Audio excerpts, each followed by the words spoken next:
दोस्तों, आइए देखते हैं 7.3 का तीसरा क्वेश्चन। कह रहा है शीर्षों 01, 21 और 03 वाले त्रिभुज की भुजाओं के मध्य बिंदुओं से बनने वाले त्रिभुज का क्षेत्रफल ज्ञात कीजिए।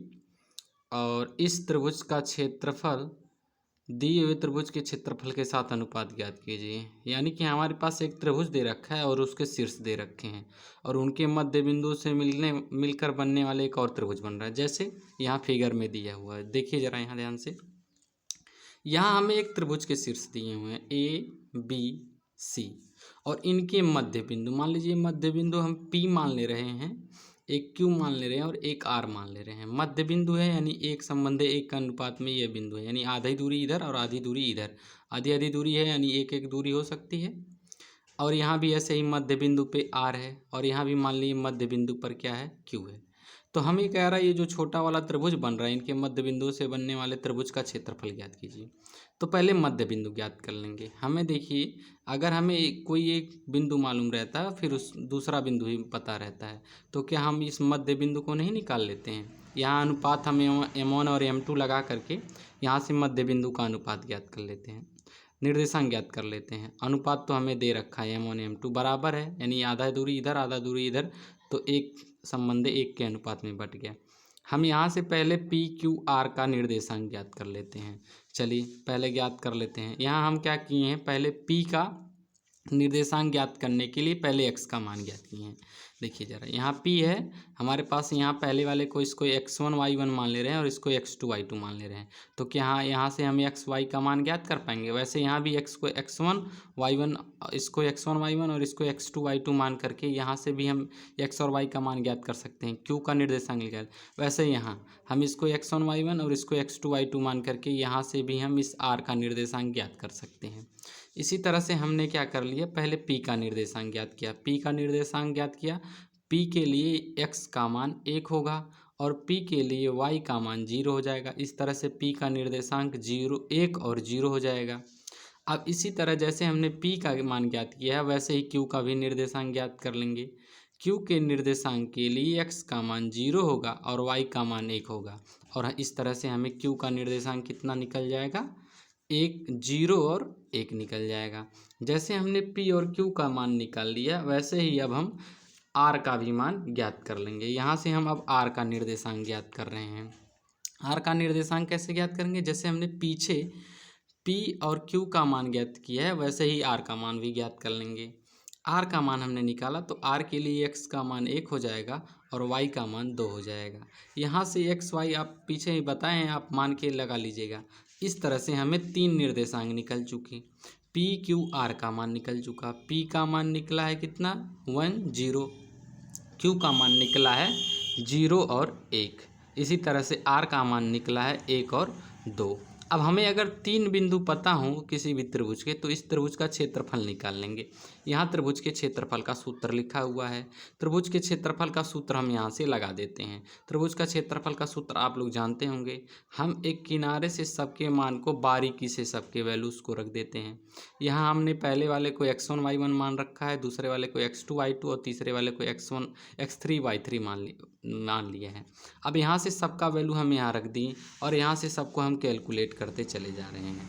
यहाँ देखिए, हमने इसको कैलकुलेट कर लिया तो आगे हमें यहाँ पर -1 और -1 ऐड करेंगे तो -2 हो जाएगा। 2 से काट देंगे तो आंसर आएगा -1। अब हमारा क्षेत्रफल तो माइनस में आ नहीं सकता, तो -1 या 1 हो सकता है, यानी हमारा जो क्षेत्रफल होगा वह 1 होगा। अब हमें छोटे वाले जो त्रिभुज था हमारे पास, उसका क्षेत्रफल निकल चुका है, जो उनके मध्य बिंदु से मिलकर बना था, उसका क्षेत्रफल हो गया 1। अब उसी सवाल में दूसरी बार पूछ रहा है, कह रहा है कि छोटे वाले त्रिभुज का क्षेत्रफल और बड़े वाले त्रिभुज के क्षेत्रफल का अनुपात ज्ञात कीजिए। तो आप यहाँ एक कंसेप्ट पढ़े होंगे कि अगर कोई त्रिभुज हो और उनके मध्य बिंदुओं से मिलकर एक दूसरे त्रिभुज का निर्माण कर रहे हैं, तो इस बड़े वाले त्रिभुज और इस छोटे वाले त्रिभुज का अनुपात हमें पता होता है, ये फिक्स होता है हमेशा। ये छोटे वाले त्रिभुज का क्षेत्रफल और बड़े वाले त्रिभुज के क्षेत्रफल का अनुपात एक संबंधी 4 होता है। कहने का मतलब अगर छोटे वाले त्रिभुज का क्षेत्रफल 2 है तो बड़े वाले त्रिभुज का क्षेत्रफल इसका 4 गुना यानी 8 हो जाएगा। अगर छोटे वाले का क्षेत्रफल 1 है तो उसका 4 गुना 4 हो जाएगा। इसका अगर 3 है तो बड़े वाले का 4 गुना 4 3 12 हो जाएगा। अब हमें छोटे वाले त्रिभुज का क्षेत्रफल यहाँ 1 मालूम है तो बड़े वाले का इसका 4 गुना यानी 4 हो जाएगा। यानी छोटे वाले त्रिभुज का क्षेत्रफल और बट्टे बड़े वाले त्रिभुज का क्षेत्रफल कितना हो जाएगा, 1/4 हो जाएगा। यानी इनके बीच अनुपात कितना हो गया, 1:4। अभी हमारा क्वेश्चन खत्म हो गया। अब इसके बाद हम देखते हैं चौथा सवाल। चौथा सवाल हमें कह रहा है कि उस चतुर्भुज का क्षेत्रफल ज्ञात कीजिए जिसके शीर्ष इसी क्रम में दिए हुए हैं। यानी हमारे पास एक चतुर्भुज देगा और उसके शीर्ष दिए हुए हैं। अब आप कहेंगे हमें चतुर्भुज के तो क्षेत्रफल का सूत्र मालूम ही नहीं है, तो हम कैसे निकालेंगे। तो हम क्या करेंगे, एक चतुर्भुज हमने बना लिया, चतुर्भुज बना लिया और उस चतुर्भुज के शीर्षों को जिस क्रम में दिया था उसी क्रम में लिख लिया। अब हम यहाँ से क्या करेंगे, बीच से हम बी और डी को मिला लेंगे। आपका मर्जी करे तो आप ए और सी को भी मिला सकते हैं। जब इनको मिला लेंगे तो हमारे पास 2 त्रिभुज बन जाएंगे, एक ऊपर त्रिभुज एक नीचे त्रिभुज। अब हम तो त्रिभुज का क्षेत्रफल जानते हैं, यानी चतुर्भुज का क्षेत्रफल निकालना तो पहले उसे 2 त्रिभुज में बांट दीजिए और इस त्रिभुज का क्षेत्रफल ज्ञात कर लीजिए, इस त्रिभुज का क्षेत्रफल ज्ञात कर लीजिए। यहाँ देखिए x1 y1 हो गया, ये x2 y2 हो गया, ये x3 y3 हो गया। इस तरह से इसका क्षेत्रफल निकल जाएगा। वैसे इसको x1 y1 और इस वाले को अब x2 y2 मान लेते हैं और ये हो गया x3 y3। यहाँ से नीचे वाले त्रिभुज का क्षेत्रफल ज्ञात कर लेंगे।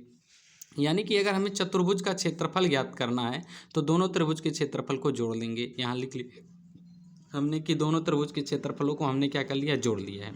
अब हम क्या करेंगे, एक एक करके पहले ऊपर वाले त्रिभुज का क्षेत्रफल ज्ञात कर लेंगे, फिर नीचे वाले त्रिभुज का क्षेत्रफल ज्ञात कर लेंगे।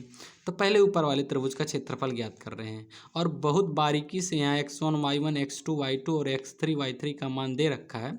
अब बड़ी बारीकी से वहाँ चिन्ह के साथ सब संख्याओं को रख देंगे। हमने क्या किया है, उस सब संख्याओं को चिन्ह के साथ रख दिया है।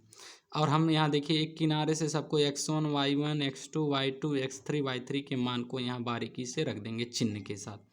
उसके बाद यहाँ सबको कैलकुलेट करेंगे, तो कैलकुलेट करने के बाद हमारा जो आंसर आएगा वो हो जाएगा 23/2।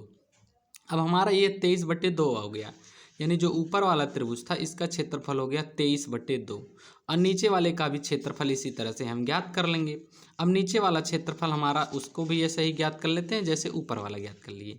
त्रिभुज के क्षेत्रफल का सूत्र हमें मालूम होता है। अब यहाँ बारीकी से x1 y1 x2 y2 का मान रख लेंगे।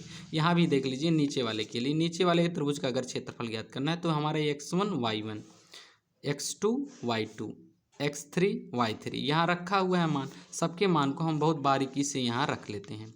सबको बारीकी से रखने के बाद आप सबको कैलकुलेट कर लेंगे। जब आप कैलकुलेट कर लेंगे सबको तो आपके पास जो आंसर आएगा, यहाँ से इसको सॉल्व करेंगे। यहाँ सॉल्व करने के बाद आपका जो आंसर यहाँ आएगा वो 1/2, 29 में से 6 जाएगा 33 हो जाएगा, यानी 33/2 हो जाएगा। अब हमें एक क्षेत्रफल निकला है कितना, 23/2, दूसरा निकला है 33/2। अगर हमें चतुर्भुज का क्षेत्रफल चाहिए तो हमें क्या करना होगा, इन दोनों के क्षेत्रफल को ऐड कर लेना होगा। हमने क्या कर लिया, इन दोनों के क्षेत्रफल को ऐड कर लिया। नीचे का बराबर है तो ऊपर का सीधे जुड़ जाएगा, 56/2 हो जाएगा। 56 को काट देंगे 28 इकाई आएगा, 28 मात्रक आएगा। अब हमें अब 5वां सवाल देखते हैं। 5वां सवाल कह रहा है कि कक्षा 9 में आपने पढ़ा है। अब ये कक्षा 9 का एक सवाल है, उसमें क्या कहता है कि किसी भी त्रिभुज की अगर आप माध्यिका खींच लेते हैं, ये त्रिभुज हमारे पास है ABC और इसकी माध्यिका हमने मान लीजिए D खींच लिया है।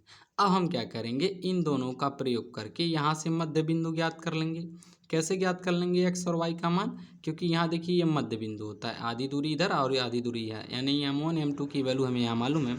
इसको x1 y1 मान लेंगे और इसको x2 y2 मान लेंगे। इस वाले चीज़ को इसको x2 y2 मान लेंगे और यहाँ से हम रख करके क्या यहाँ से x1 y1 x y की बात वैल्यू ज्ञात कर लेंगे। यहाँ से x y की वैल्यू भी हमें पता चल जाएगा। जब x y की वैल्यू हमें पता चल जाए तो एक बिंदु यहाँ है, एक बिंदु यहाँ है, एक बिंदु यहाँ है। 3 बिंदु से इस त्रिभुज का क्षेत्रफल ज्ञात कर लेंगे और इस त्रिभुज का क्षेत्रफल ज्ञात कर लेंगे और चेक कर लेंगे क्या इन दोनों के त्रिभुज के क्षेत्रफल बराबर आ रहे हैं। अगर बराबर आ रहे हैं तो हमें प्रूफ हो गया कि अगर हम किसी भी त्रिभुज के एक बिंदु से माध्यिका खींचते हैं तो वह दो बराबर त्रिभुज में बट जाते हैं। इनके क्षेत्रफल अगर बराबर है तो ये बराबर त्रिभुज में बट जाएंगे। इस सवाल को आप लोग प्रैक्टिस करिएगा। अगर आपको वीडियो अच्छा लगा हो तो वीडियो को चैनल को सब्सक्राइब करें, वीडियो को शेयर करें, लाइक करें। जय हिंद, जय भारत।